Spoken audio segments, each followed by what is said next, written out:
Members,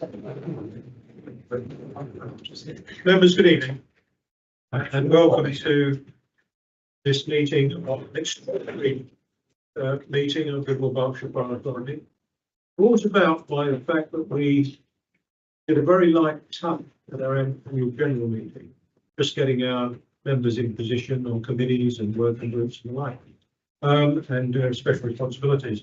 So now we've got some business to transact. Would you mind? And my thank you, Wendy. So members, welcome to this meeting of the Royal Berkshire Borough Authority. This is an extraordinary meeting brought about by the fact that at the annual general meeting, a week or two ago, we took a light touch because of the general election and got people into position in terms of special responsibilities and committees. Now tonight we do some real business, and the main business we will do tonight is to consider the automatic fire alarm consultation and arrangements around that, decision thereof, and our annual report. So I've got chair's announcements to do later, but I do welcome new people to the authority, and I'll do that again later. So first up, apologies for absence, please. Chair, I've received apologies from councillors Josh Reynolds MP. Sati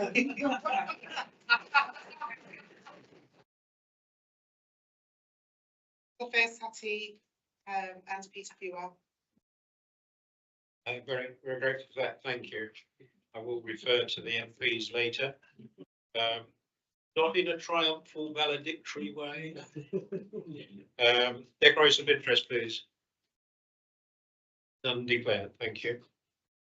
Minutes of the meeting, the 24th of June, which I referred to earlier, which you can see on pages 7 to 14. I don't know any actions. There shouldn't be any action coming from that because we did all the decisions on the night. Members, I'm grateful for your proposal. I'm happy to propose these minutes being accepted. Do I have a seconder, please? Councillor Rochelle Shepherd-Dubay. All those in favour of those minutes, please. Grateful to you. That's carried. Thank you very much. Different questions to the public on standing orders 19 and 25. None received. Receipt of announcements, that's me. Quite a few there. So bear with me.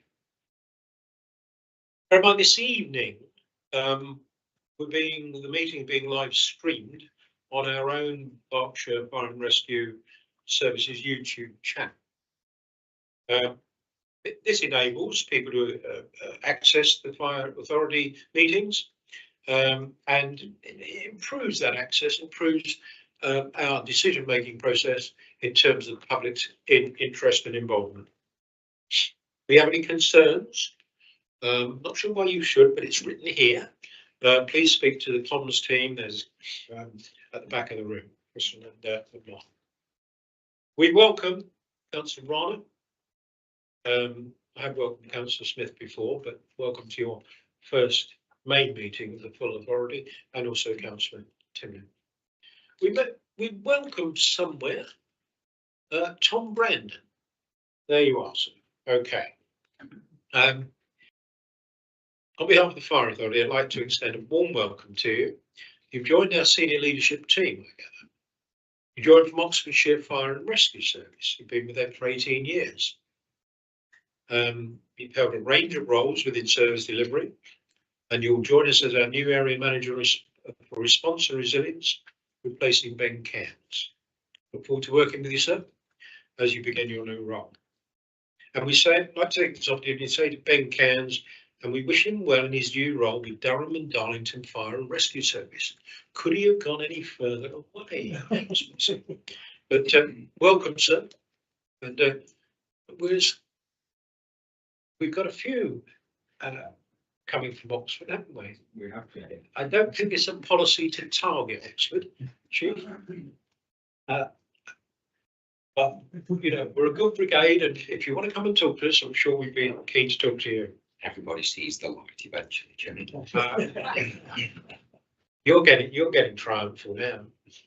Okay, the general election. Following last week's general election, I'm sure members are aware of the parliamentary changes across the Royal County. The constituencies of Newbury, Wokingham and Bracknell all have new MPs, with two new constituencies, Earley and Woodley and Reading West and Mid Berkshire, having been created new MPs there as well. So you've actually ended up across the county with 5 Labour members, 1 Conservative and 3 Liberal Democrat MPs. Don't crow too much, please, everybody. As I said to Tina earlier, there's a certain ebb and flow in politics. I've known a lot of ebbs and stood there as a leader of the opposition, having lost 3 attempts to become the leader of the authority, and had to make a speech about how political fortunes come and go. So I'm conscious of having been where the Conservative Party is. There isn't a lot of sympathy in politics, but I'm sure there'll be an interesting situation as we move ahead for the next 5 years. Anyway, we do want to congratulate one of our own members. I think we all would like to congratulate Joshua Reynolds on his successful campaign to become Member of Parliament for Maidenhead. I'm sure you'll all join with me in wishing him all the best in his parliamentary career. He must feel that, politics is a bit of a breeze, having come into as a councillor a couple of years ago, and suddenly he's an MP. What's all the fuss about? And yet I can show you Lib Dem candidates who 30, 40 years never get there. So I hope he appreciates his achievement. I'd also like to offer my commiserations to another member, Councillor Dave McElroy, who, whilst unsuccessful in becoming the MP for Reading Central, I'm sure ran a very good campaign. I hope you enjoyed it. I'm not sure you're nodding, but there can be campaigns that are not successful that you've enjoyed. So welcome to those. And I think also we must write congratulating them as chair. Inviting them to come and speak to us. And as the vice chair and I have said, we do have some influence if we come together as 2 political groups to lobby our 8 Labour and Liberal Democrat MPs, and of course the Windsor MP as well. So we will continue to do that. Now, HMIC FRS workshops. Some members already know the service is due to be inspected by His Majesty's Inspectorate of Constabularies and Fire and Rescue Services, HMIC FRS. This will start on the 7th of October to mid-November. And it's a pretty critical thing for us to get a good rating, or achieve the rating you feel we can get. And a lot of work will go into that over the next few months. We will be running a members workshop on this on the 12th of September. If you'd like to find out more about the inspection process, how the service will be preparing, please speak to Faith about signing up for this workshop. I'd love to have you there. It's not my expectation that members other than myself and the vice chair, and perhaps the Conservative group leader, would be called to speak. So members, you won't necessarily be asked to talk to the inspector, but you should be aware of all the work that we go on to prove to them you've got a very, very good service here. Royal Ascot. In June, staff worked alongside our emergency services partners, local authorities and event organisers at Royal Ascot to keep thousands of racegoers safe. Whilst much of the event passed without incident, crews were called to action when a car fire broke out on Ascot High Street close to the racecourse. Firefighters from Ascot and a 4x4 from Maidenhead, equipped with breathing apparatus, used 2 hose reels to quickly extinguish the fire. Within half an hour, the fire was out and the scene was handed over to Thames Valley Police. I'd like to thank our firefighters from Ascot and from Maidenhead, as well as the other staff who supported the service and our partners at this year's Ascot event. Fire at Broadmoor Hospital. Members will, I feel sure, will be aware of an incident at the old Broadmoor Hospital that occurred towards the end of last month. At the height of the fire, around 40 firefighters from Berkshire, Hampshire and Surrey responded. These crews worked alongside 3 officers, Thames Valley Police and Berkshire Lowland Search and Rescue to help quickly and effectively extinguish the fire. The fire was significant and required a large response from our service and our partners. Although there was substantial damage to the old building, which of course was not occupied at all, crews worked quickly to contain the fire and prevent it spreading. Again, on behalf of the authority, I'd like to thank everyone involved in the incident for their effective and diligent response to the fire. Whitley Wood Training Centre. Very pleased to inform members that plans to redevelop the Services Training Centre in Whitley Wood were recently approved by Reading Borough Council. The facility was originally scheduled to be redeveloped in 2025, but brought forward following a significant internal flood where the damage to the building was beyond economical repair. So really looking forward to that coming on screen. The approved plans will see the demolition of the existing training centre and an ageing office cabin. These will be replaced by a single 2-storey modular building. Work on the training centre is due to begin imminently. Completion and opening expected in summer 2025. And for new members, I'm sure you'll be able to get some details about that from Faith, Katie, the Chief, and others. Disability Confident Leader status. I'd like to inform members that the service has maintained its status as a Level 3 leader in the Disability Confidence Scheme. The Disability Confidence Scheme includes over 20,000 member organisations from across the country. And as a leader, the service ranks amongst the top 600 organisations in the scheme. Over the past 3 years, the service has proved its commitment to disability inclusion by undertaking a number of initiatives. This certification reflects all the good work that our staff have been doing to make our service more welcoming and inclusive. Tomorrow evening, there's a football match. There's also a much more important event, our Fire Cadet graduation ceremony. So members, do come along and save yourself the nail-biting and behind the sofa moments of watching our national football team. The Fire Cadets will be graduating tomorrow evening at Maidenhead Fire Station. I will be attending on behalf of the authority, and I hope to see as many of you there as we wish our cadets well. It is a great evening. Young people coming along, and dads being there on their phone seeing what the score is, but will be a number of displays, and they are a great group of people, and it's their evening for their families to enjoy their dedication. Do come along.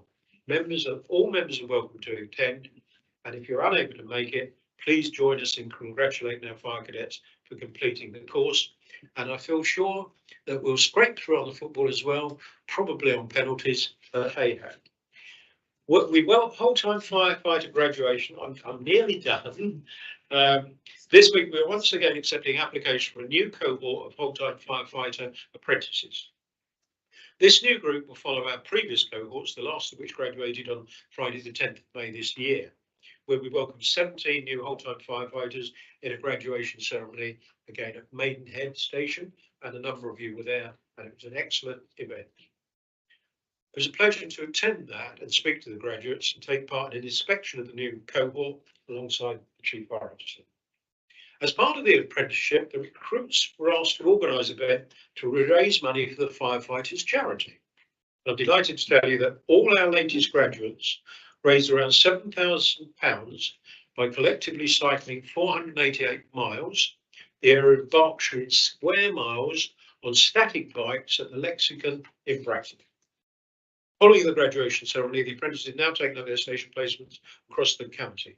I'm sure members will welcome me and join me in welcoming our new graduates. Any questions, members, as I get back to the main meeting? Thank you very much. Issues arising from audit and governance, Mr. Brendan? None. None. Thank you. Questions from members understanding Order 30. For new members, obviously you can ask a question at any time in a meeting, but you may wish to send a question in advance that we can research ahead of the meeting. But I don't believe we have any this evening. Thank you. Notice of motion. Again, motions can be put down as you would expect. in an authority or local authority body? None this evening. Thank you. Recommendations of committees. It be noted, no recommendation received from committees. Now we get into the business.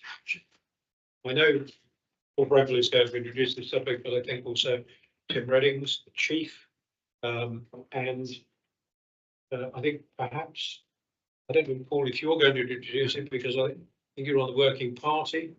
There was a working task and finish group on this. I know Councillor Billy Drummond, Owen Jeffrey, Peter Frewer, and trying to think who else, but anyway. Yeah. Councillor Benning, Dennis, thank you. So this is the result of the consultation. Who's starting first? Do you want to, Vice Chair? Yeah.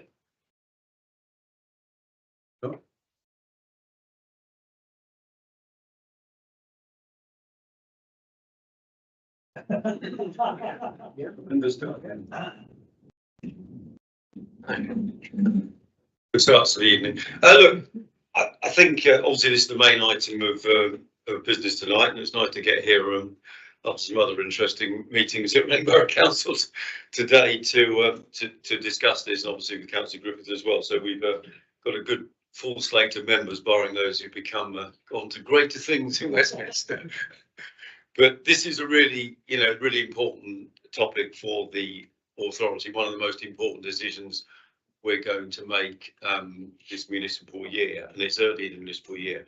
And as I say, very thanks to the working party, all party that have discussed this as well. And as I say, I'm lead member for this area because I have the CRMP responsibility. And if you remember, but this time last year we moved through the various priorities through, and it was quite an evening actually through the authority, which set the trend for the next coming years as to how we respond to risk. And one of the things identified, obviously, in the project, I think priority 3, was that we do need to do something about non-essential calls and automatic fire alarms.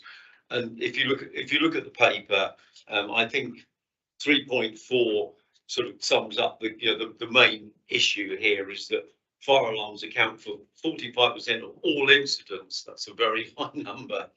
And 99.3% of automatic fire alarm calls are false alarms. So clearly this is now which we need to address, not least ahead of the inspection that Jeff has addressed, because I think if at the inspection time we're found not to have done anything about this, I think so it could be marked down, but we probably will be marked down, because as 3.17 highlights, tremendous waste of our resources. And we've got a lot of firefighters actually in development, in training. We're taking on firefighters. Unfortunately, we're losing those at the other end. There's a lot of people in development, and obviously spending a lot of your time going out on false alarm calls, that's not helping with operational matters as well. So we do need to do something, but it's for members, and this is all party group here, to decide. And I really actually don't think this is any way a political issue, actually deciding which of option 1, 2 or 3 we decide. I mean, the recommendation from, if you like, the working party and via the officers is for option 3, but I know other people have other views. But final thing I want to say before handing over to Paul is this has been a brilliant consultation, certainly in comparison with other organisations that hold them. Recently, London was a massive brigade. If you look on page 65 of your report, the comparison between our consultation and the filtration held by London, you see that we're producing a very good light in every possible area. Has been in making sure that we spoke to the right people. So I want to congratulate those involved in that consultation, because it's presented extremely well to us as members, and it's important that we take note of it. And the public have, broadly speaking, largely speaking, actually gone for option 2, which is not unexpected given the way it's presented, but obviously, if you like, the more in-house people have gone for option 3. So you can see the dilemma here for members with this decision, because when we have a consultation, we do generally like to, with the public saying we want you to do this, we'll say, well, okay, we will do that. That's the purpose of consultation. But there are some other areas where it may be that option 3 is a better option. So I'm going to hand over to Paul to sort of go over these options. Come back to me, please. And I'll come back to you, Chair, sorry, and then Paul. So, Chair, that's I'm grateful for you introducing that. I'm now intending to have the officers present the findings, the consultation, the recommendation. I think we'll take questions then. It may be that we wish to consider an adjournment so we can ponder on that.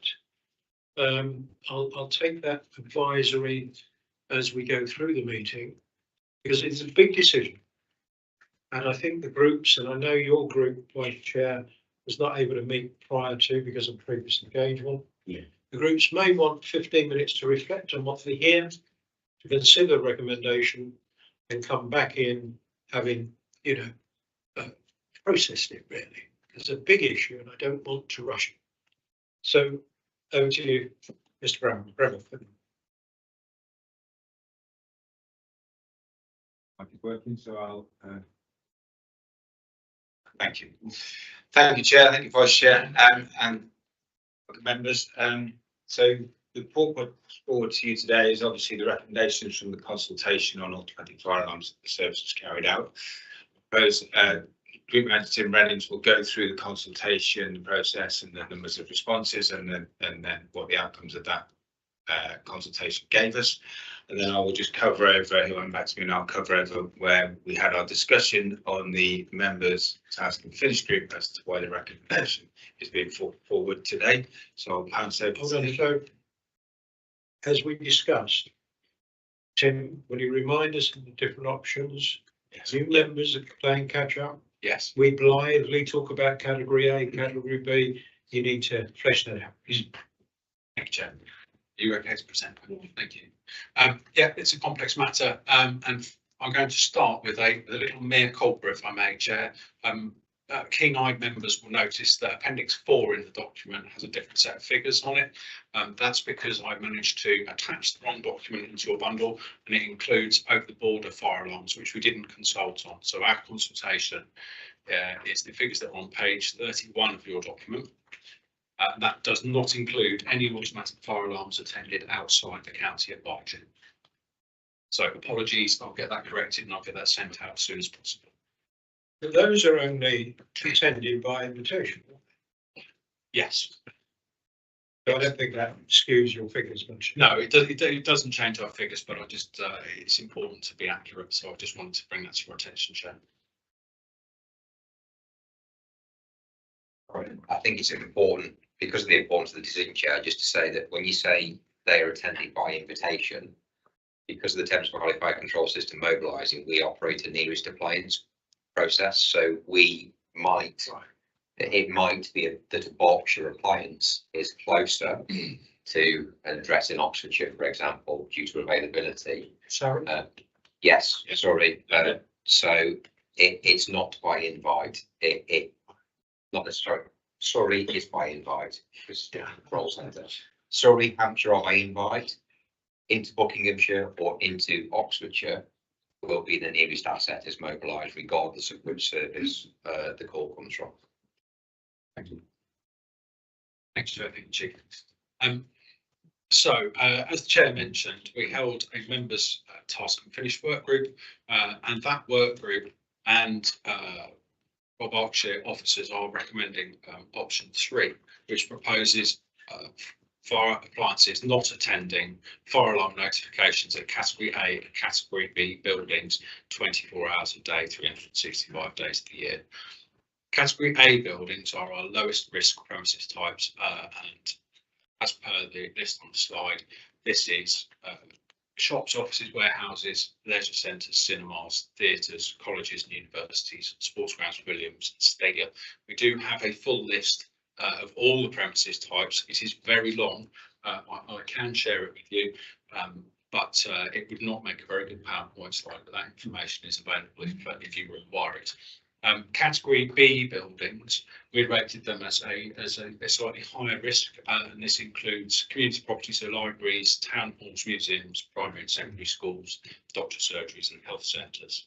Next slide, please.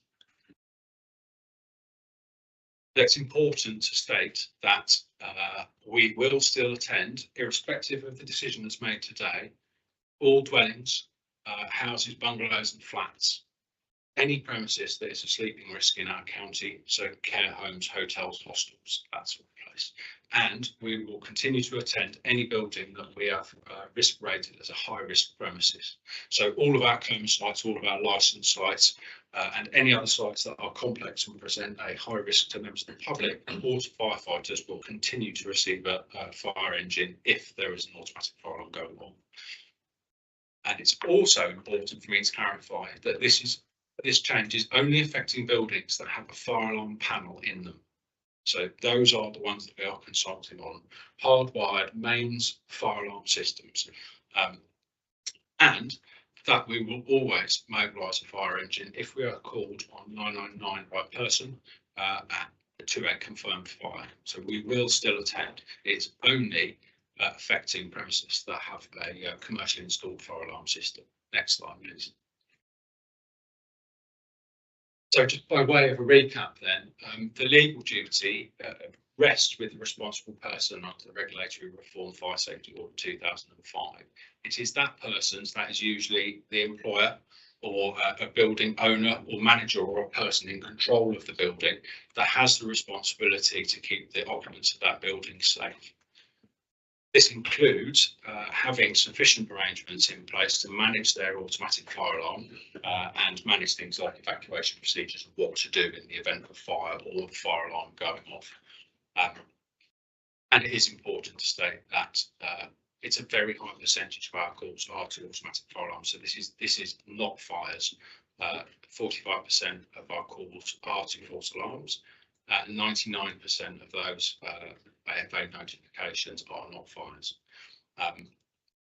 The reason we're making this change is because we want to use our resources to deliver the greatest impact to the community, and we believe that attending a ringing bell is not a good use of our resources. It is much better for us to be focusing our time on delivering safety visits to the most vulnerable members of our community, and as the chair rightly pointed out, to training our staff and focusing on developing our effective service delivery.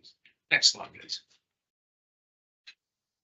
So we looked at what other fire and rescue services across the UK are doing. We don't believe that any of the decisions in the three options are an outlier. We think that we're sitting somewhere towards the left of this graph. Every fire and rescue service in the UK challenges automatic fire alarms or has a handling policy or procedure in place. It's really commonplace. It's not particularly unusual. We don't think that our property categorisation is really very different to what our neighbours are doing. And in fact, some fire and rescue services have gone further than we have. Next slide, please.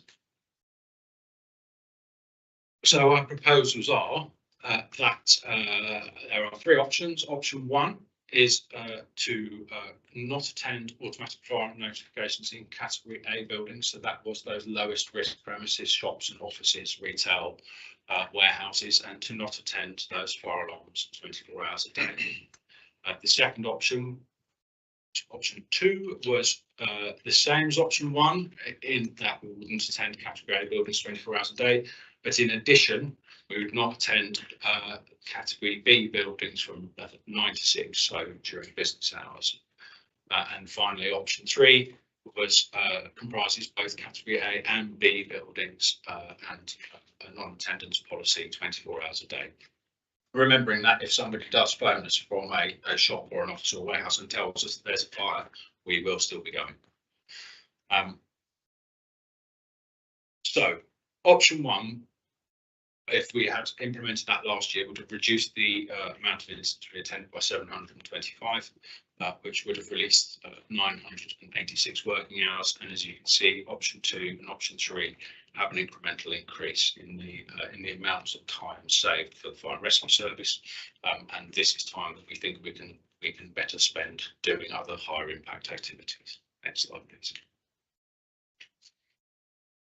We had 390 responses to our consultation. The level of agree or strongly agree was high. So broadly, the feedback tells us that people think that it is appropriate for us to change the way we respond, and that people can see the logic behind our decision. 100% of the responses from Thames Valley Fire Control agreed or strongly agreed with the overall proposals. They were very keen to change the way that we work, and they can see the benefits. 79% of responses from all staff agree or strongly agree with the proposal, so it's slightly higher than the overall members of the public, which is probably to be expected given that our members of staff are familiar with the processes and procedures involved. But overall responses from Berkshire residents were high. Again, it was a shame to see a much lower level of response from Slough. Clearly, we've got more work to do to ensure that we are reaching out actively and are being heard in all of our communities. There's still some progress. So thank you for the kind words, Chair, about the effectiveness of the consultation. But I feel that there's further improvements that we can make in that work, although I am comfortable with the level of response that got to our consultation. Next slide, please. So the most preferred option was option 2, with option 3 sitting in second place, and the least preferred option was option 1. Next slide, please. So based on all this information, I'd just like to reiterate that the members task and finish group have recommended that Fire Authority consider option 3, and that the officers should share that in general. Thank you, Tim. I'll just go through some points that were discussed at the members task and finish group, just so you can understand how we came to this, how members came to this recommendation. And whilst, as Tim's pointed out there, that most of the public preferred the option 2 as the first, this was generally due to perceived concern of the increase in risk of not attending false alarms at night and the potential for a delay in the service should a fire occur. Whilst staff, including the Thames Valley Fire Control, as preferred option 3, as our staff have a greater understanding of the risk of a fire occurring of an evening, and recognise this through professional judgment. Whilst this is not without risk, this is a low risk of occurrence. So it's more about that understanding of actually what is the risk, and our staff understanding that potential risk. In order to address any concerns and any implementation that is decided this evening, we will obviously carry out a comprehensive communication and engagement plan with schools, businesses that this will affect, and trying to ensure them their understanding of the responsibilities and the changes, and actually what this any changes this may affect. So again, one of the main other areas that we discussed in there was how the service manages risk more effectively, with option 3 being able to manage that risk as it's a low risk event for the service at this time, and taking crews, these types of incidents, taking frontline crews away from other types of incidents. And by reducing that number of false alarms would ensure crews are ready available to respond to more serious incidents, as well as Tim's pointed out earlier, Vice Chair, carrying out operational training, which is essential to keep them up and prepared for types of more serious incidents, carry out prevention activities within communities, as well as visiting these types of buildings when it is not a false alarm, to give business education and familiarisation for themselves with these types of building in a more controlled and constructive manner.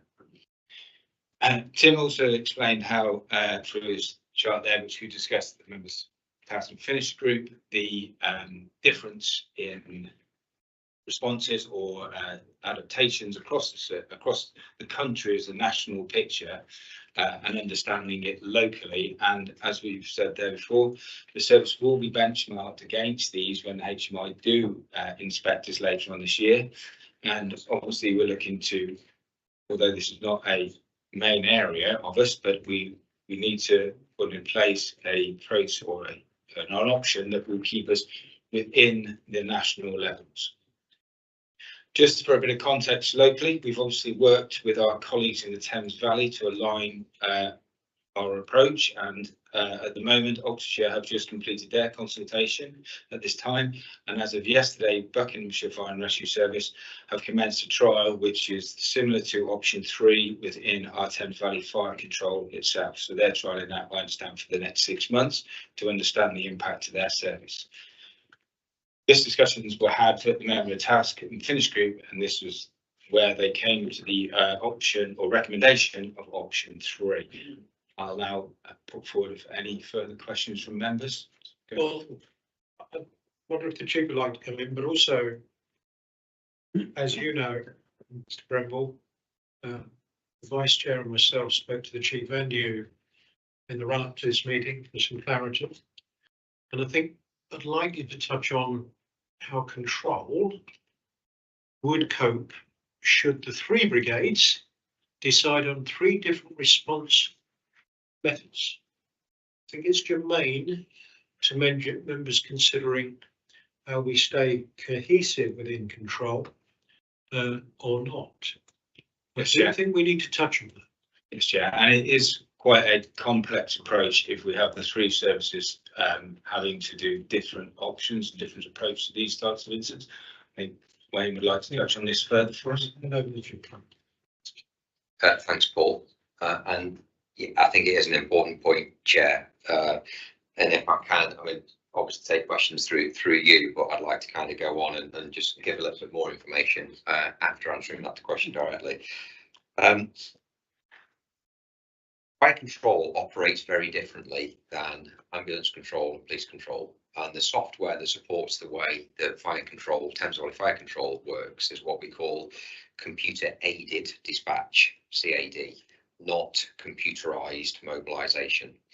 And the aided is incredibly important. So we operate a dynamic mobilizing approach where all of the control operators go through extensive training, have an inordinate amount of experience, frankly, in terms of going fire survival guidance, understanding the business rules, i.e. how both Buckinghamshire, Berkshire and Oxfordshire operate as 3 different services, and applying their knowledge and experience and the suggestions that the mobilising system gives them based on the information they put into it about the assets and resources that need to be mobilised to an incident. Through the collaboration that's taken place since Thames Valley Fire Control came into being in 2015, all 3 services and through the Joint Committee have tried incredibly hard to harmonise, so to standardise as many of the processes and procedures that we can in there to get the best benefit and the best effect out of that single control room. And the logic follows that the more consistency we have in the way the 3 services operate, the simpler the processes and the more consistency we can achieve in the Thames Valley Fire Control Service. That leads to quicker call handling times, therefore shorter response standard or improved response standards, etc., etc. Answer to the technological question is, yes, I believe working with the software provider, there could be software solutions put in place that mean that the system could recommend 3 different approaches, if you like, in relation to an AFA. It doesn't presently, and we would have to work with the software developers to have that put in place. But effectively, because it's computer aided dispatch, it relies on the individual control operators. So arguably, you could have a laminated card on the desk that says, if it's a Bucks call, do this. If it's a Berkshire call, do this. If it's an Oxfordshire call, do the other. But all of that adds call handling delay into the process. And what we also find, human nature wise, and our control operators are incredibly professional, incredibly diligent, is when they have busy spells and the lines are ringing, they will often make a judgment call, because we use dynamic mobilising, a judgment call on what to mobilise. So for me, not having the same approach means that there is a greater risk of inconsistency, therefore we're not maximising the effectiveness and the efficiency, and ultimately I think we are risking driving up call handling and therefore response times. But That doesn't say it can't be done. It just doesn't achieve the effect that we've been looking for the last 9 years. Now, I'm going to ask you a question, which is more a statement, but I'm forming it in the way of a question, so we don't get into the debate proper, and I'm going to invite questions as well. But you would agree with me, wouldn't you, Chief, that the needs of the brigade, the wishes of the people of Berkshire, would trump the processes that we can adapt in control? So we wouldn't really want the tail wagging the dog, would we, Chief? Tough question, put you on the spot, I'm sorry. No, not at all, Chair, and I completely agree. We are, Royal Berkshire Fire Authority is here. You're elected by your constituents. You are here legally responsible for the provision of a fire and rescue service to the communities of Berkshire. All the officers around the table are public servants and are here to serve the communities that we represent, absolutely and unequivocally. However, if I'll go into the rest of my spiel if you don't mind, yeah, because it answers your question. I am paid as your senior professional advisor, and therefore my professional judgment and my professional advice on this matter is that driving down the unnecessary demand from automatic fire alarms has been a priority for the entire fire sector for over 2 decades, since the introduction of the 2004 legislation. All 3 Thames Valley Fire and Rescue Services have received areas for improvement from His Majesty's Inspector of Constabulary Fire and Rescue Service in relation to the way we respond to automatic fire alarms, i.e. we have not done enough to reduce the demand from automatic fire alarms. Our incident analysis also shows us that our call numbers to automatic fire alarms are increasing, so they are still going up. And then the point really to make around supporting what our public want is that fully respecting their opinion and their view. I have over 3 decades of experience in firefighting and fire and rescue service, and added up with the rest of the officers around the table. I have complete confidence in the analysis that we've undertaken. It's very robust, it's very diligent, and it's evidence-based. And it strays beyond Berkshire to check the robustness of it, so looking at trends across the country. My point would be that when we are committing 45% of our incident demand to AFAs, and less than 1% of those calls are of fire, so 99% of the demand of those AFAs is the responsibility under the Regulatory Reform Fire Safety Order of the building operator or the responsible person. It is not your responsibility as a fire authority until there is a fire. And we will always go when called or backed up and go to a fire. That is what we're here for. That is what we do. And that is absolutely without question. But we are a lean organisation with an increasing number of staff in development, and we need to commit as much time as possible doing the things that serve us best, i.e. keeping firefighters safe, keeping appliances available for real incidents, and ensuring that we deliver high quality services by having a very competent workforce. Option 2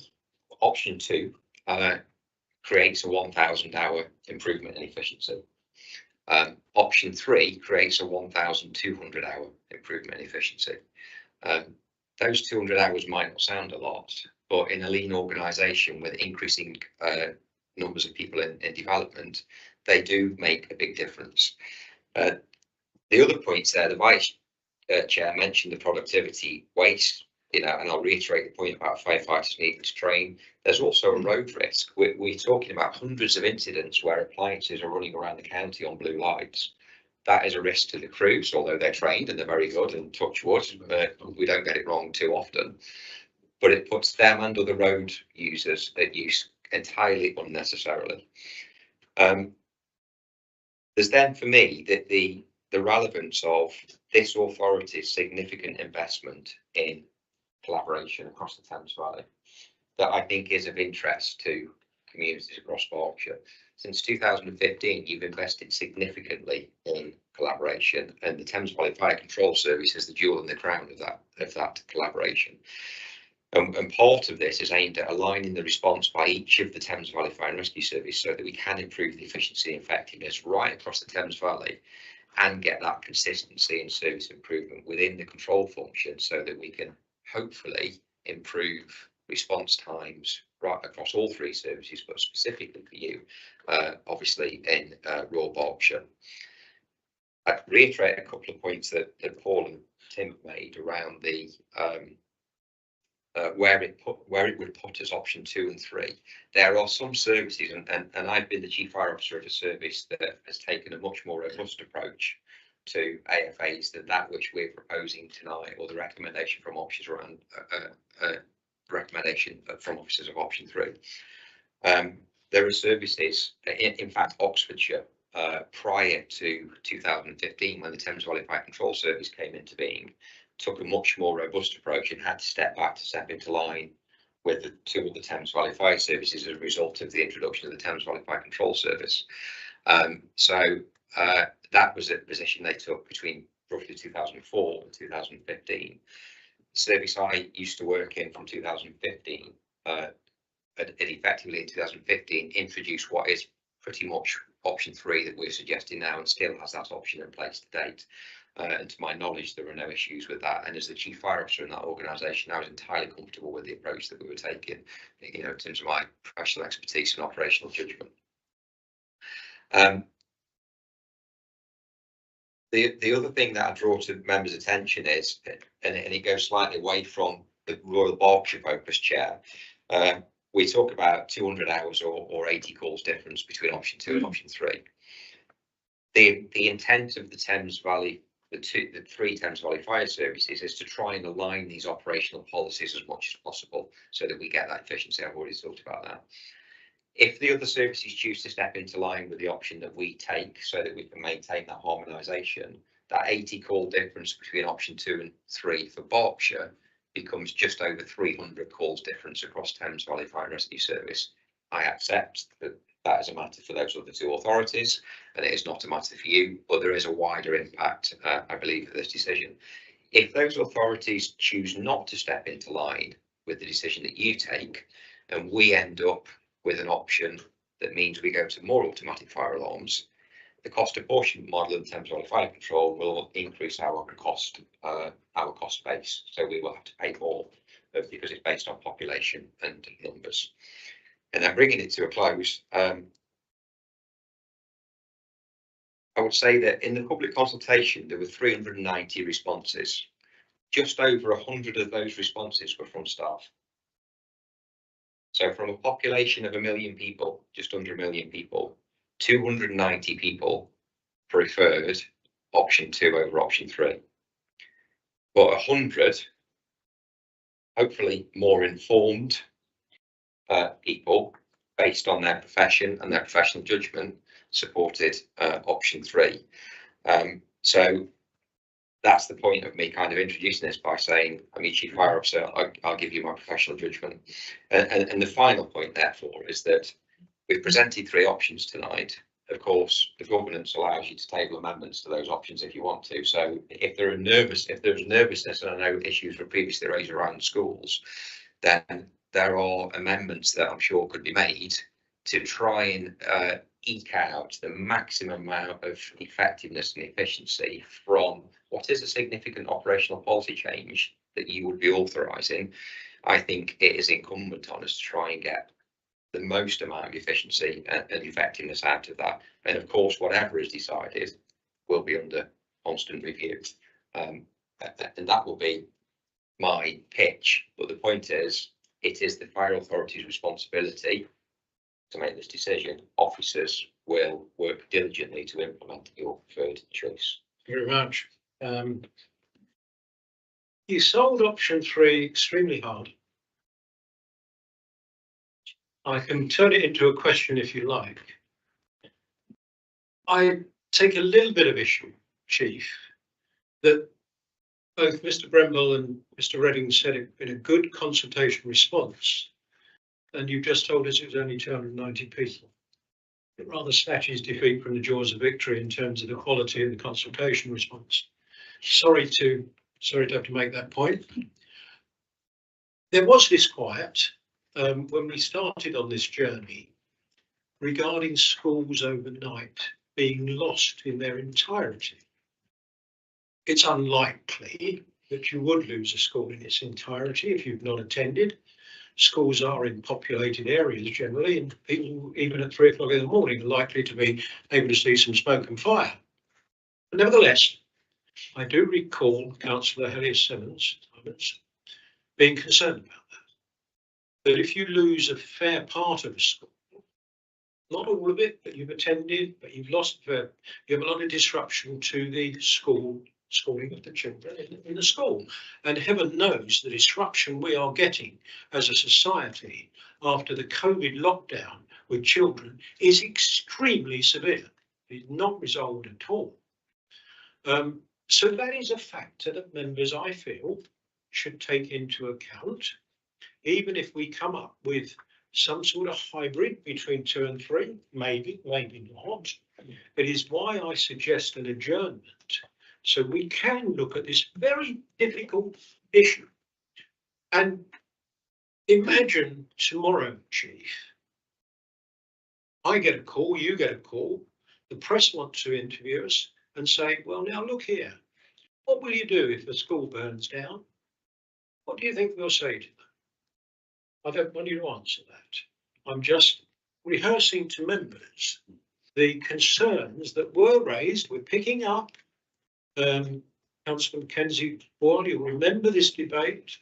Councillor Bennyworth, you will as well. That disquiet. So I'm going to leave it there because I wanted to put a little bit of balance, and I really respect the weight of your presentation in terms of how you feel we should move forward. How would we feel, I'm nearly finished, if the press said to us tomorrow, you did consult, you didn't go with the public's consultation recommendation? Was it a waste of time? No.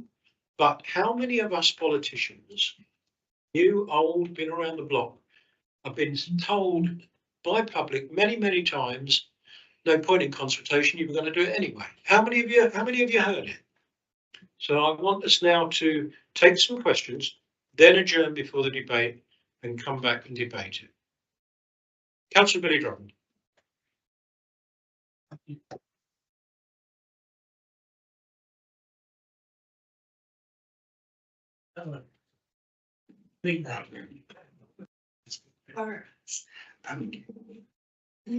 If I may, Chair, what is the press coverage like in other authority areas who passed the EFA after consultation in the area and they're still receiving many complaints?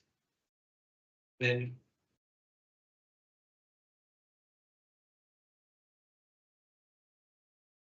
I can only answer anecdotally because I haven't got evidence in hand.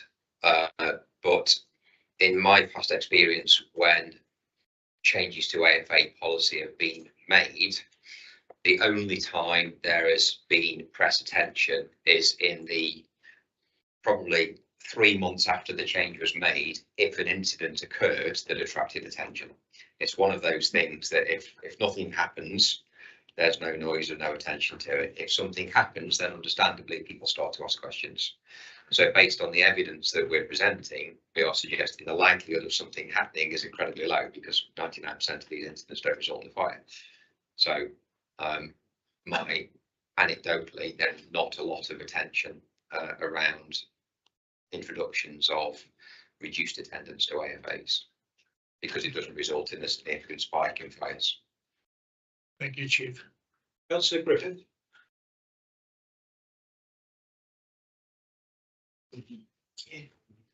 Thank you, Chair. It was just following on from the fact that, Chief, you said that there was 1 million people in the population, but we only got 390 respondents. 100 of those were people who already work for Fire and Rescue Service. Is that a big enough number to make a significant change like this? Thank you. Well, I suppose in response to the chair's comment, which was a fair challenge, I believe, these types of consultation don't attract a lot of attention. If you look at the LFB consultation, I think it was on page 65, it was referred to earlier. We did very well as an authority in terms of our response rate for this type of incident. Now, I know Tim and others in the team and the comms team worked incredibly hard to drive up the response rate to this consultation, very much like they did for the CRMP consultation. But unfortunately, fire and rescue, unless it is something very significant, like the closure of a station or the removal of a pump or a reduction of the number of firefighters, that kind of thing, as a sector, we don't attract a lot of attention or a lot of scrutiny. So, not really answering your question, is it enough to make a decision on? We operate to the gunning principles. We have a consultation strategy. I believe it's not statistically insignificant, but we have to have due regard to consultation feedback. I also think that in that due regard to consultation feedback, we can take into account the fact that almost 1 million people were not vexed enough to want to make a comment about the issue. But also 290 people were, and 100 staff were then involved in that, and from an informed position wanted to do something for it. Thank you. I'll bring Mr. Bremlin. Yeah, just to follow up on what the chief was saying, when we were inspected by the HMI last time, they commented on the quality of our consultations and how well we delivered our consultations and the approach we took and the reach we tried to get. And as the chief said, Tim and the team have worked really hard to get as many responses as possible, and Transparency walks and all. And you will see there are some members of staff that don't think it's a good idea. It's just that the majority of staff do. Again, I'm going to leave it with Councillor McElroy and pick up after his next two. Sorry, as a supplementary to that, were the negative responses from staff, were they sort of factual, based on data responses, or were they responses that were based in worry about how the press might respond? Or I'd be interested, did the FBU participate, for instance, and what did they say? Yeah, so included in the pack, there's a full response from the FBU. So they responded collectively in writing to all 3 Thames Valley Fire and Rescue Services. So that's all in there. I think staff that are uncomfortable with these changes tended to base it on the experience of an incident that they'd attended, or it was a sort of more general opinion. And there's a very old-fashioned saying in fire and rescue services, you only come back from a fire alarm, and because when you go in, you don't know what it is. But actually, the data doesn't bear that out, because most of the time you are going to a fire alarm. So I think those staff that feel uncomfortable, it was based on maybe one incident they've attended in their career, or a kind of more general apprehension. Yeah, I suppose the statistic that you put up that's most compelling is that 99%, right? Which isn't anecdotal. Yeah. The 1%, I mean, the examples that you gave suggested that those incidences were quite trivial. Were they trivial because of the automated response, or would they still have been caught maybe by someone calling? Like, do we have data on that 1%? Did they still have someone calling 999 anyway for that 1%? So some of that is a little bit, it's a bit sort of Rumsfeldian, isn't it? Unknown unknowns. But the incidents that we looked at in our sample, they were really minor fires. So there was one incident where breathing apparatus was worn, but that was some smouldering racks in a dry cleaners that were just giving quite a lot of smoke. One of them was a photocopier that was smouldering. I don't even know if there were any flames. So and the other one was a light fitting, I think. So they were really small, but it's not a no risk decision. So I can't say what would have happened if there hadn't been, a response to that alarm. I think following on from that, I think the what we learned from there is the alarm did what it's meant to do, is alert them to the fire. They investigate. They still called us at that time. We turned up, and Tim's right, on those occasions they're small, or the majority were equally as out on what we call out on arrival. So the occupier dealt with it, but we still attended. So I think it shows that the fire alarm is doing what it should do, alert the occupier to the incident, and they can follow that up, which is what we're asking them to do. And if the responsible person is in the toilet or something and doesn't answer the phone, They have to have arrangements in place for that. Right, So okay. the order says you must make appropriate arrangements to deal with what happens in the event of the fire alarm. So if you are, it's not sufficient to say I'm going on holiday, so there won't be anyone to deal with any problems that happen. So it's part of that bonfire of red tape that's pushing the owners very much back onto the owners and occupiers of buildings to manage their own safety. I think I've covered my extra two. One final comment that just echoes something you were saying about the school. I'm not going to comment yet. So,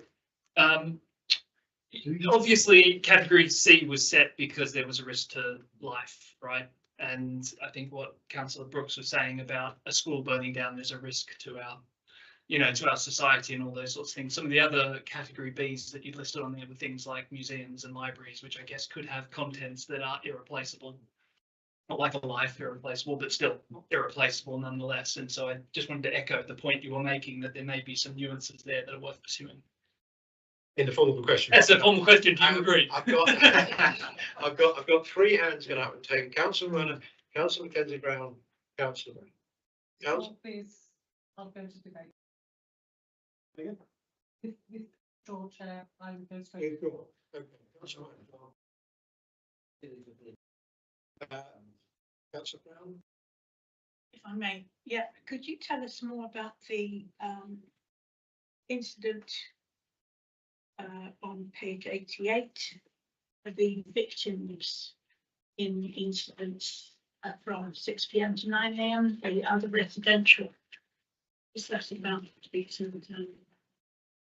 Yes, the incident, as you see there, when we're talking about a victim, somebody injured, that's in the Group C category. So we don't, I don't know what the injuries were for the data, but that is still an incident that we would still attend if there was an alarm there. So it's not in scope of this to say we would not attend. So also in terms of injuries and victims of people hurt during automatic false alarms, of the areas that we're proposing that we do not attend, there has been no injuries. If that makes sense, that cover your question. Chief would like to add something to that. Saying the same thing as Paul, but trying to clarify and help. I think that provides the evidence base for why we will still go to automatic fire alarms in category C dwellings. Because people get injured if there's a fire. So we will, they are out of scope of any decision that you take tonight. We will continue to respond to automatic fire alarms in those places. We'll come back, Councillor Brown. Yes, but option 3, if you're proposing option 3. Oh yeah, that's a yeah, of course. Yeah, no, these are out of scope. These will not be included in option 3. I've got Councillor Taylor and then Councillor Ballard. Councillor Taylor. Thank you, Chair. Sorry, my voice has gone off all of a sudden. Can you just confirm that the option 2, the hours in our book, are they reverse on that option because they're different? They're 6 till 9 rather than 9 till 6. Can you just confirm which hours it should be? So yeah, so in option 2, it is from 6 in the evening until 9 in the morning, where we would still attend. So I think that's a Oh yes, there's a slight mistake there about no response. Yeah, we should still attend. Apologies. Councillor Ballard. Thank you, Chair. It's about the consultation.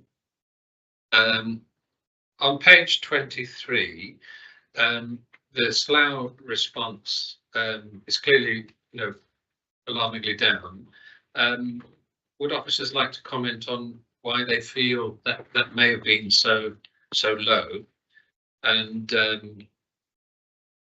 on page 25, in the executive summary and conclusion, 4th paragraph down, the last sentence makes reference to concerns being raised about perceived lack of transparency in the consultation.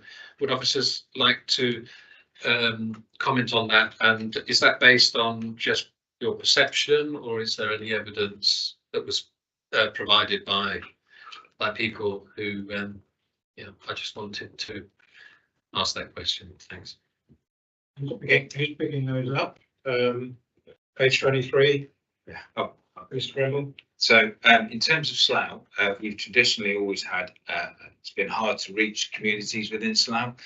And that's why we take a lot of time to try and target those areas. We did have one of our volunteers go around the whole of the industrial estates in Slough to try and get responses back there, and work 2 days diligently across that area, as well as our crews out within the local shopping precincts, their communities, trying to get more people to respond to our consultation. So we know it is a traditional area that we have difficulty in getting responses to. So we do put as much effort as we can there if possible. So unfortunately, that is where we are with those in terms of responses.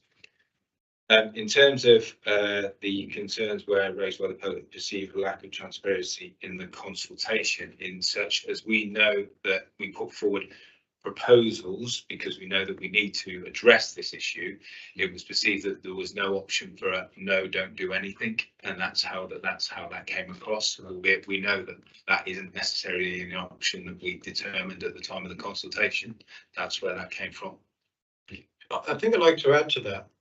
This has been a vexed issue for a long time. You talk about decades. And I can remember when we had no recourse. We used to be able to charge, actually, for a false alarm. We used to have premises that were always having false alarms and not fixing them. And we're turning up. I won't name them. I remember who they are. But that we turn up regularly. So we tried, and I'm addressing new members here, really. 18 months, 2 years ago, we made some changes to our response on automatic fire alarms. Didn't move the dial much. We really were a bit faint-hearted. In going at it again, the authority was keen to make a critical difference.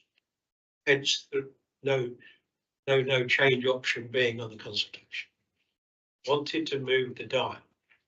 Now, how much we move it by is this debate this evening.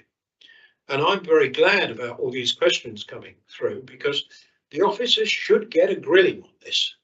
Not a nasty grilling, not a heated up grilling, but people should expect us to do our job and do the due diligence on this decision, from a layperson point of view, to make sure we've done our job.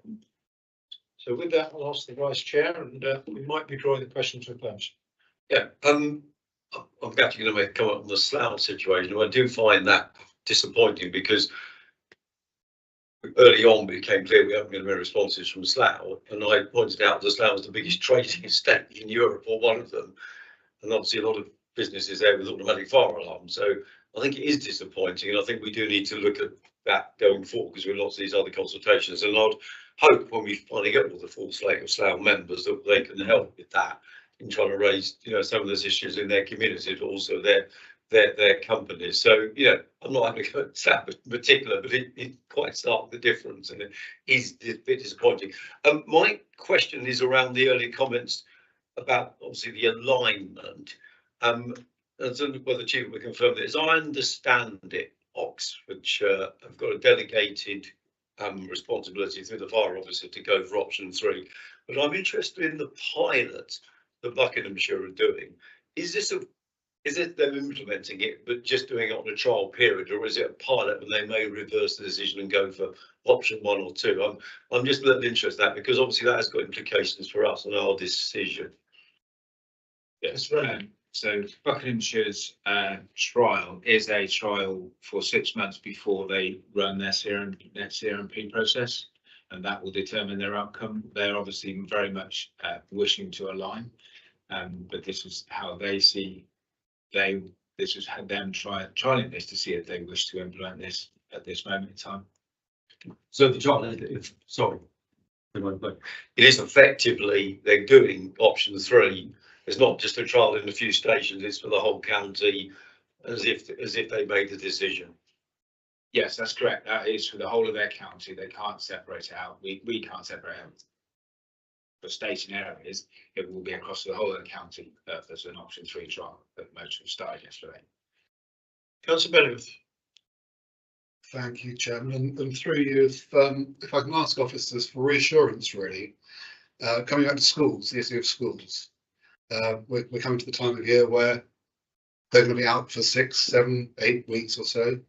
The amount of people on site will be reduced greatly.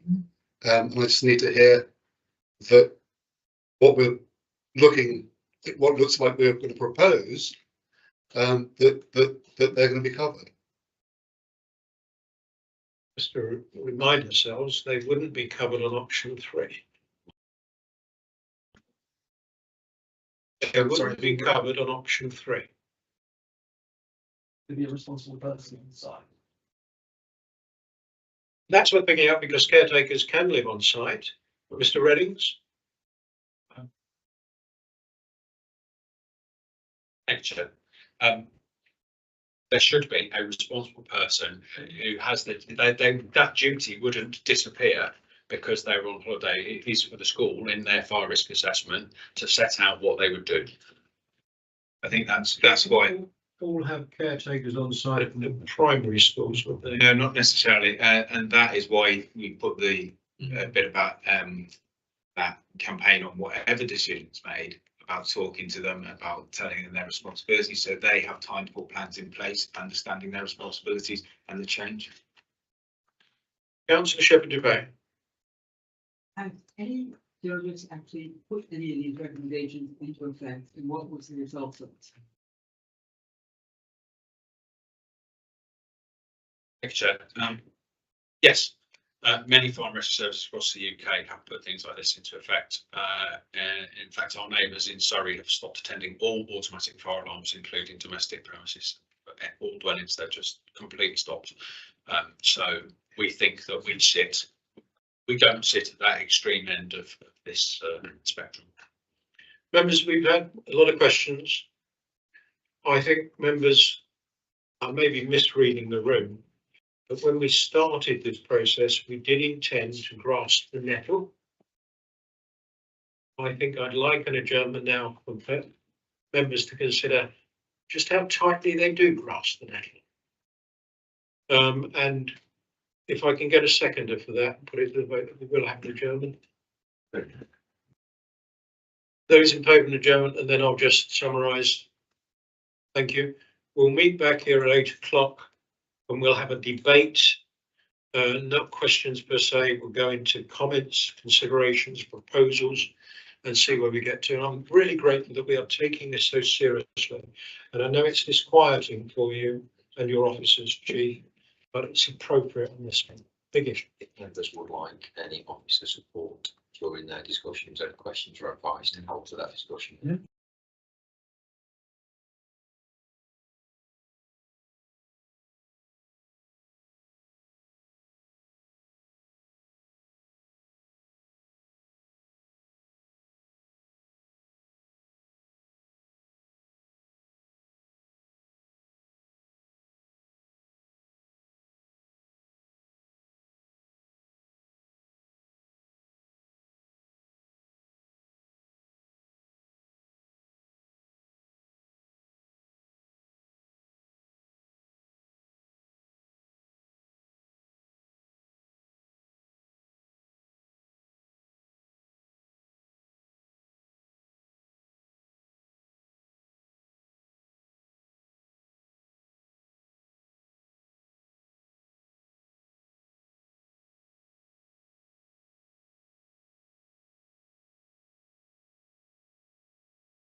Some ducks over this.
As you can see, we're writing War and Peace over here.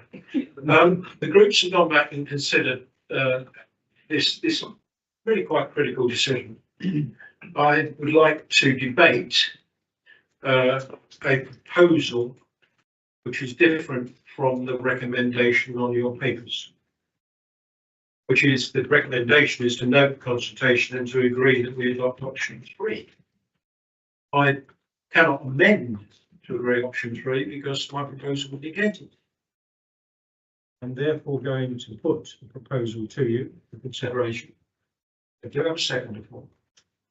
The balancing professional judgment of officers and public opinion.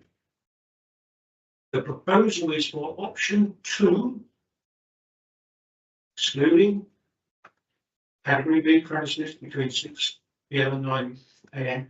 with the exception of schools, which we will continue to attend. So we're playing into, can you hear me? Because this is on. We can do a bit of funny as they all have all night. We'll try something else. Silence. Can you hear me now? Yes. Read it out again. Balancing professional judgment. This is the proposal. Balancing professional judgment of officers and public opinion. The proposal is for option 2. Excluding category B premises between 6 p.m. and 9 a.m. with the exception of schools, which we will continue to attend 24 hours. This is to exclude schools from not being attended at any time as a result of an AFA. That is what we are proposing here. Do I have a second?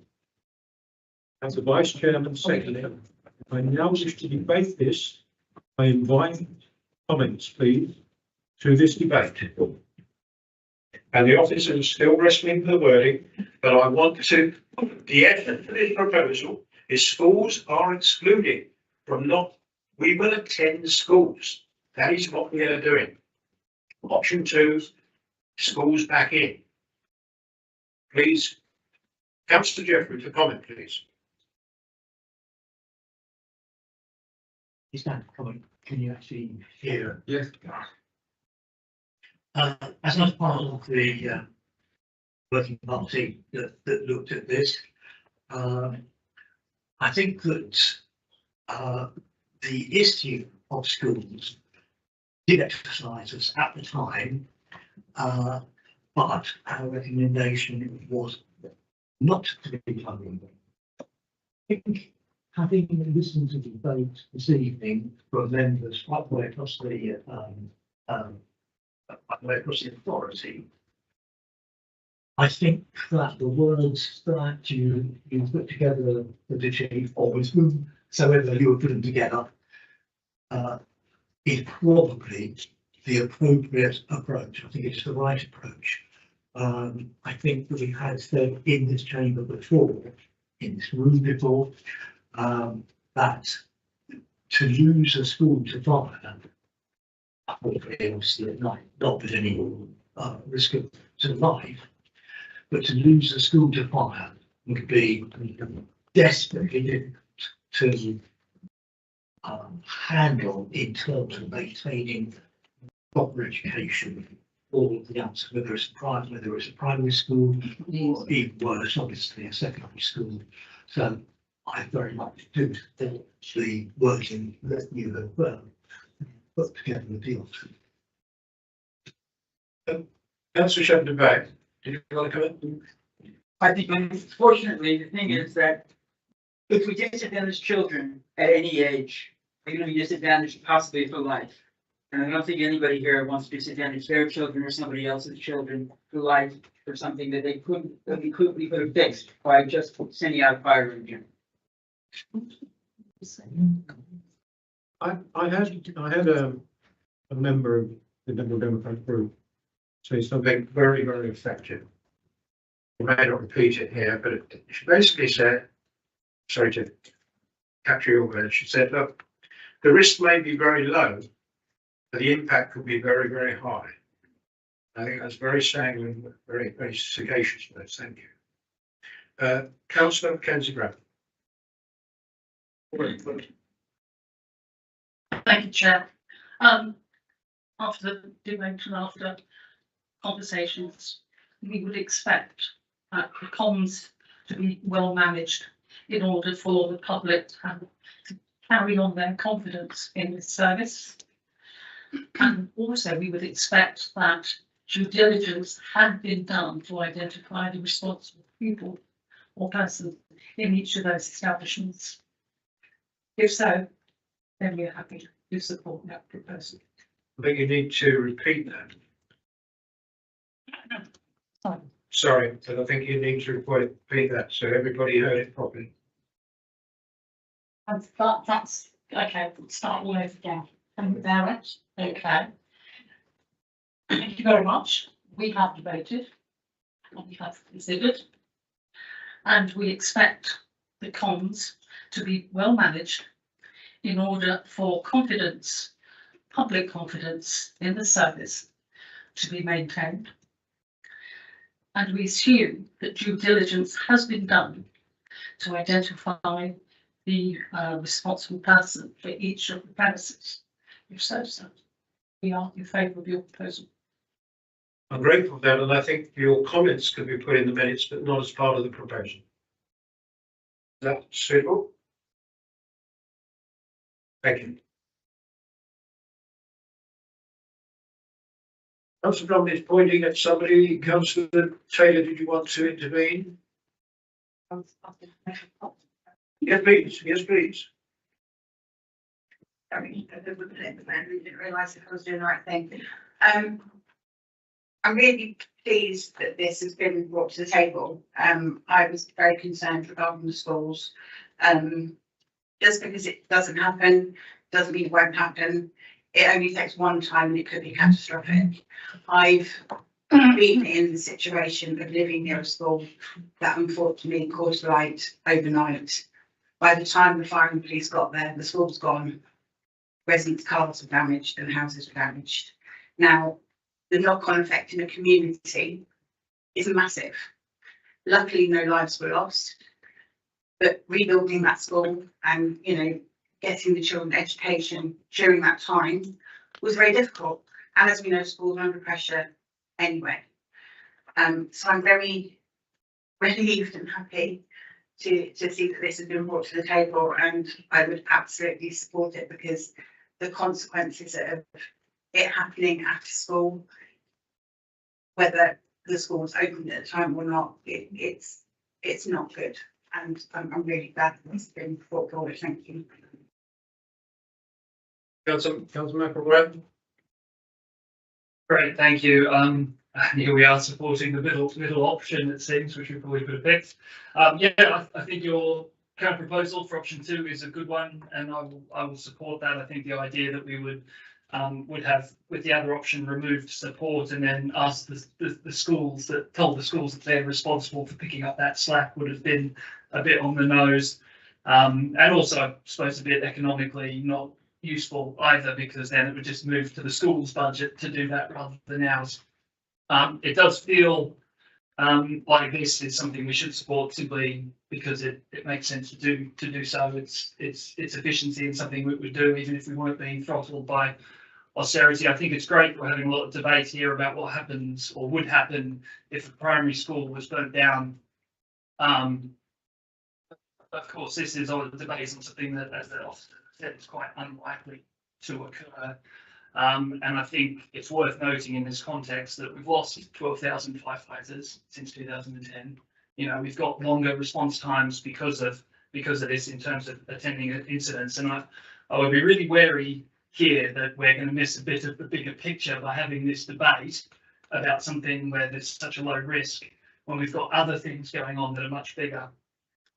There's no doubt that we need more investment in frontline firefighters and fire prevention and protection roles, and hoping our new government will be able to do something about that. And when we come to have a discussion soon about the downgrading of fire appliances at night, etc., in coming weeks, I hope we have a similarly passionate debate about what that might mean for protecting some of these things. Thank you. I agree with that, but I don't think we're taking some soft middle ground option. We could call it option 3 with an adjustment. We're calling it option 2 with an adjustment. We're actually grasping the nettle, but with a slight adjustment that I think protects children, however low the risk. And I don't resile from my proposal in any way at all, despite your rather digging me in the ribs that we seem to be taking the middle of the road way. It was a light-hearted gesture. I'm still learning your humour. Councillor Brown. Thank you, Chair. I want to absolutely back this as the responsible thing to do. We cannot risk schools being burned down at all. The only thing is, I would like to review the whole thing after a few months, so that we absolutely can be sure of what we're doing and whether it can be adjusted in the future. We have that option. I think that's very wise, and I was going to come on to that a little bit later. This will be implemented within 2 to 3 months. And by the February meeting, we will review the number of calls we haven't gone to, the types of calls, and we'll be able to debate this all over again, not necessarily to the degree we have this evening. Does that help at all? Okay. We're not going for a pilot per se, we are going to implement, but nothing can be forever if it's clearly wrong. I don't think this is. Now there is, you'll have noticed, a frisson of concern over here between the chief and the monitoring officer. And they are therefore advising me strongly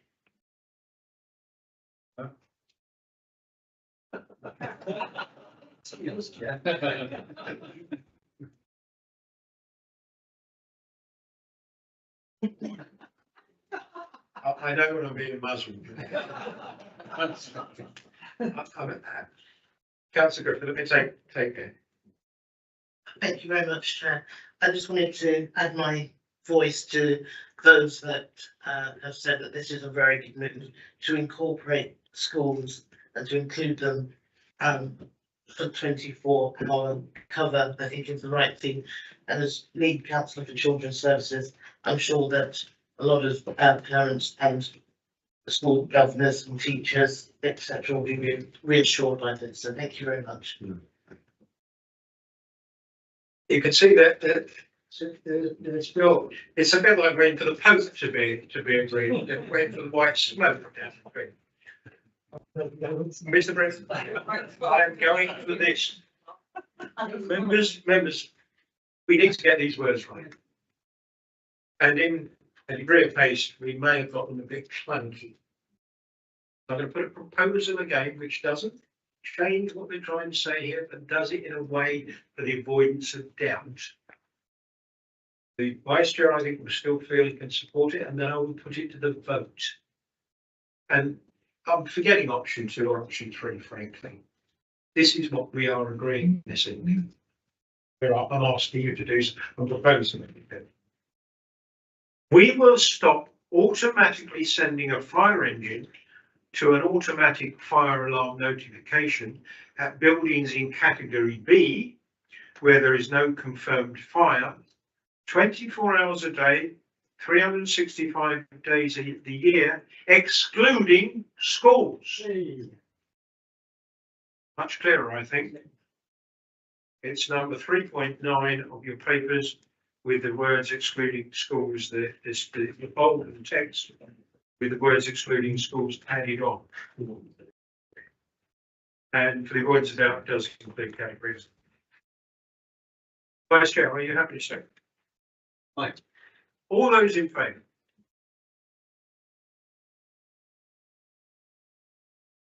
Any against? Members, I'm very grateful to you. We spent an hour and a half on this at least, but I don't think a minute of that was wasted. And I think it would be remiss of us to rush this. So thank you. Thank you to the officers. Thank you for your support. Thank you for wrestling with the wording. And we'll now get back to the main meeting. And we come to the annual report. Who's introducing this, please? Thank you, Mr. Purple. Please go ahead. Thank you, Chair. So the report presented to members today is the annual report for Environmental Service. The report outlines the working performance of the service over 2023 to 24. Like the authority to note that there have been some typos in the report that we will amend prior to publication as well as that from the Chair of the photograph being added. It's been another busy year for the service.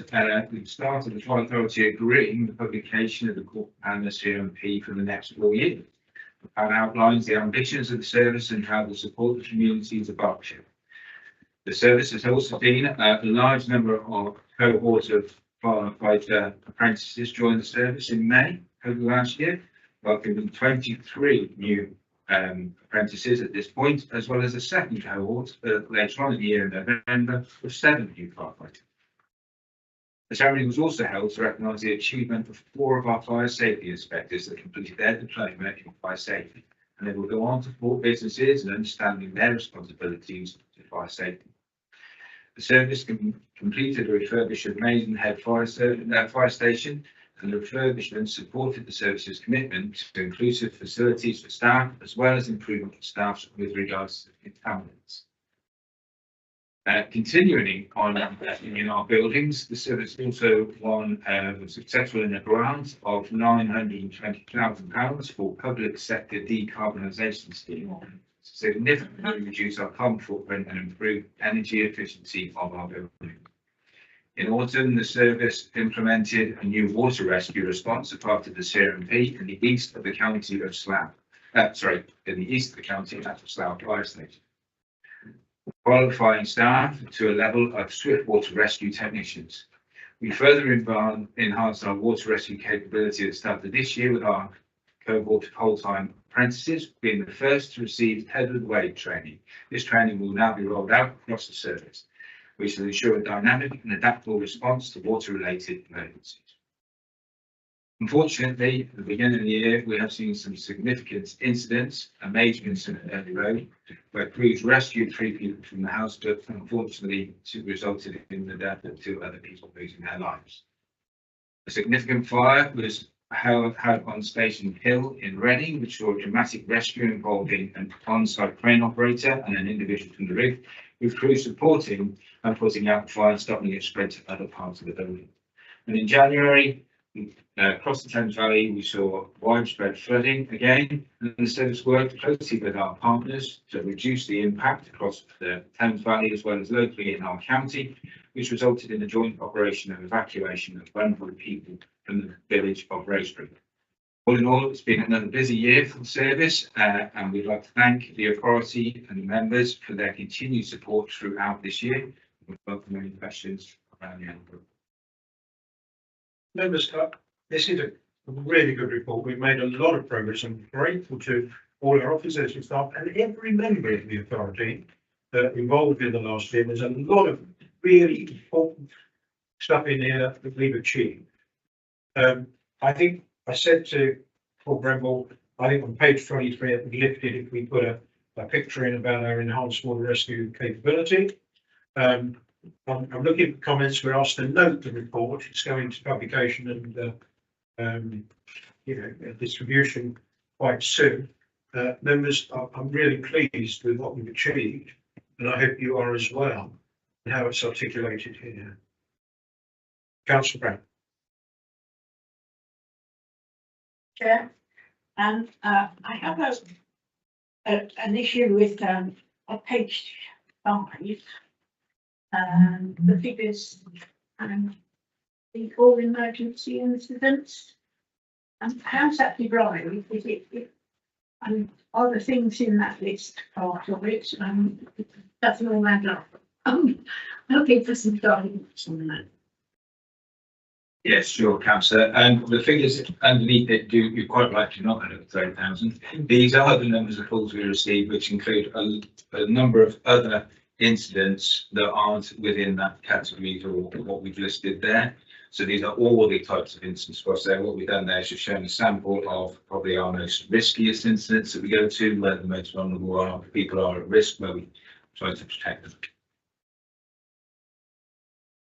Wondering if we could add other and then add it up. So we can add it other to make it better. Yeah.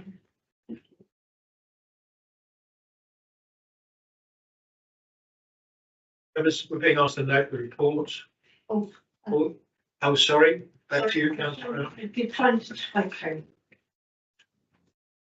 On page 22, please. Yes, Councillor, we will pick up the typos through prior to going to publication.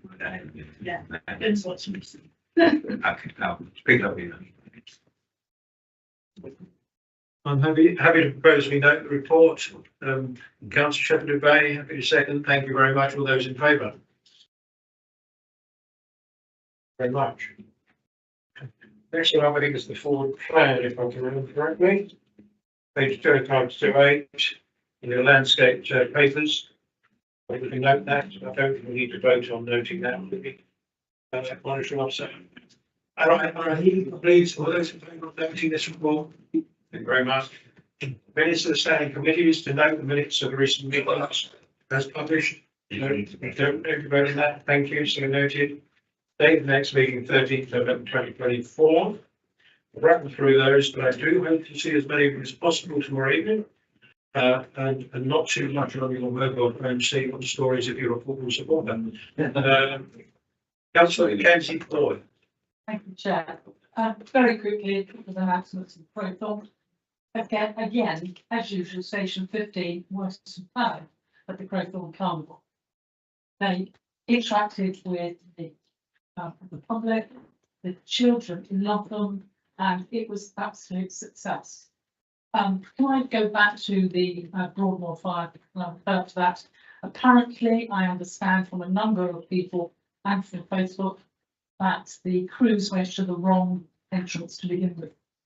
I assume then sat navs have been updated since that incident.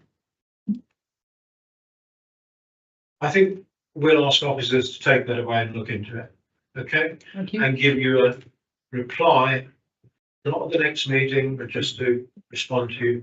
That would be very good for public confidence. Thank you very much. Members, we're done. Thank you very much indeed. Thank you, Chairman.